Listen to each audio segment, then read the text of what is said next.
Di dalam video kali ini, saya mau mengajak kalian untuk membahas sebuah kasus yang dialami oleh seorang ibu 68 tahun asal Lampung yang harus berakhir dengan sangat amat menyedihkan. Di mana tubuhnya ditemukan terbujur kaku dengan luka terbuka di bagian lehernya. Kejadian ini tentu membuat geger orang satu kampung. Hal ini dikarenakan korban dikenal sebagai orang yang mudah bergaul dan tidak pernah memiliki masalah dengan siapapun.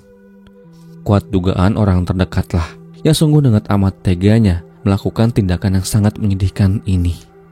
Dan semoga dengan adanya video ini, kita bisa sama-sama mengambil pelajaran yang tersirat.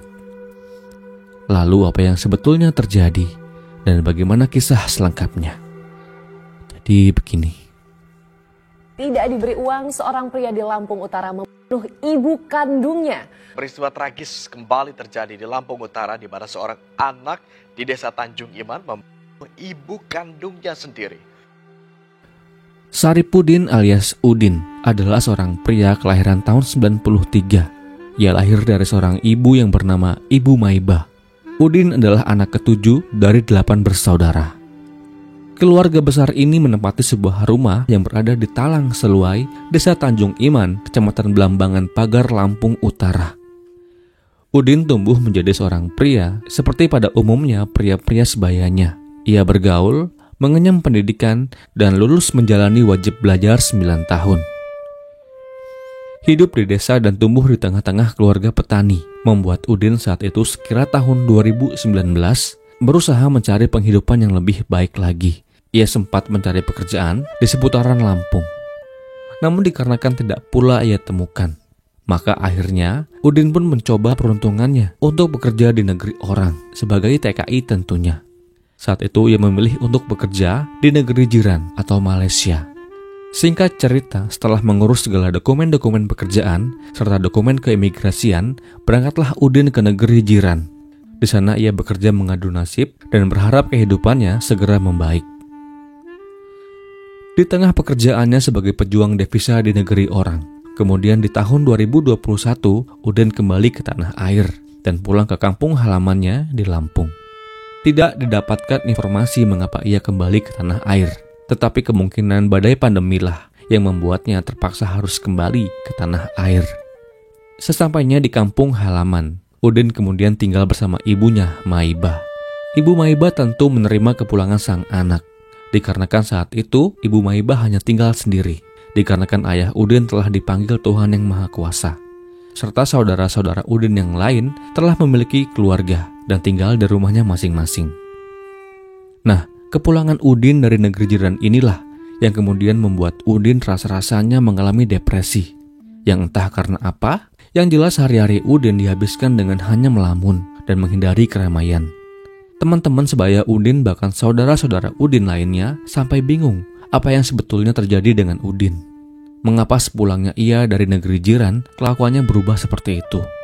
Walau begitu, sang ibu Maibah tetaplah sang ibu yang sangat mencintai buah hatinya itu. Ia tak peduli kata orang lain tentang bagaimana kelakuan Udin sepulang ia dari Malaysia. Tak mau membiarkan anaknya berdiam diri saja di rumah melamun, Ibu Maibah dengan tegas memerintahkan Udin untuk bekerja. Perintah sang ibu saat itu Udin turuti. Saban hari ia bekerja membantu ibunya di ladang. Lain hari pula Udin sempat pula menjadi buruh tani upahan di kebun milik saudaranya. Lumayan hasilnya bisa ia pakai untuk memenuhi kebutuhan pribadinya.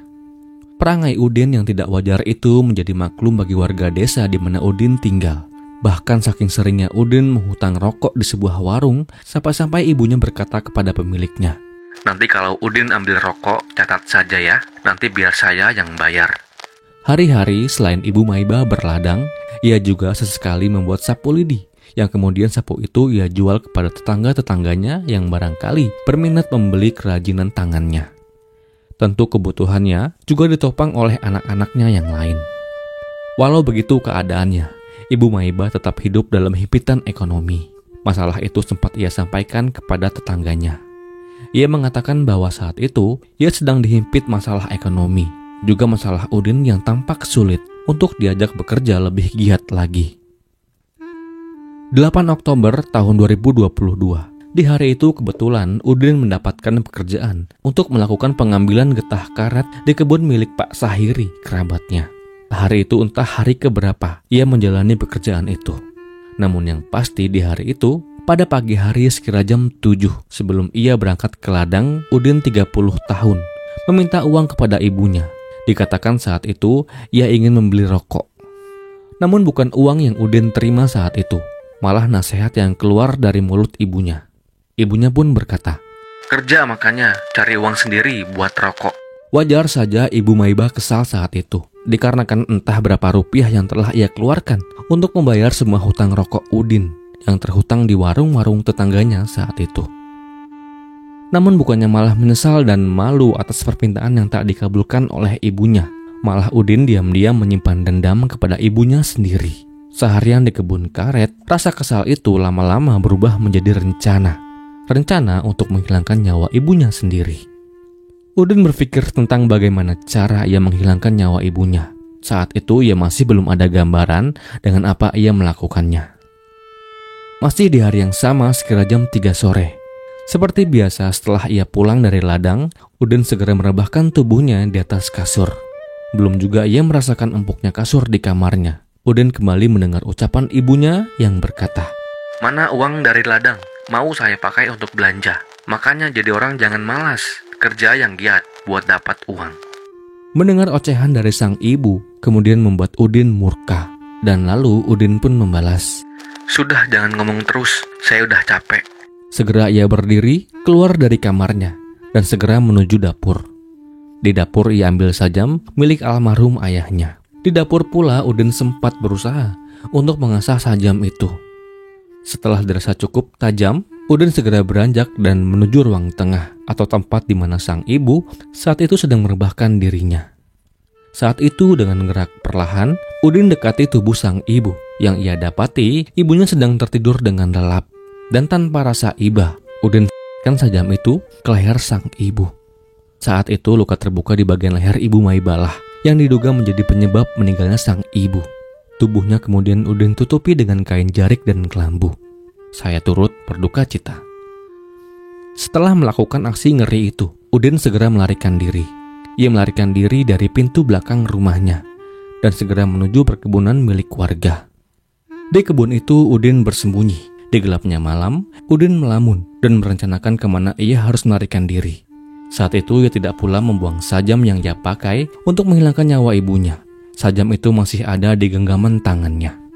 Hingga esok paginya, desa Tanjung Iman, Lampung Utara digegerkan dengan temuan tubuh seorang ibu tua 68 tahun yang tergeletak terbujur kaku di rumahnya sendiri dengan noda merah yang tergenang di lantai.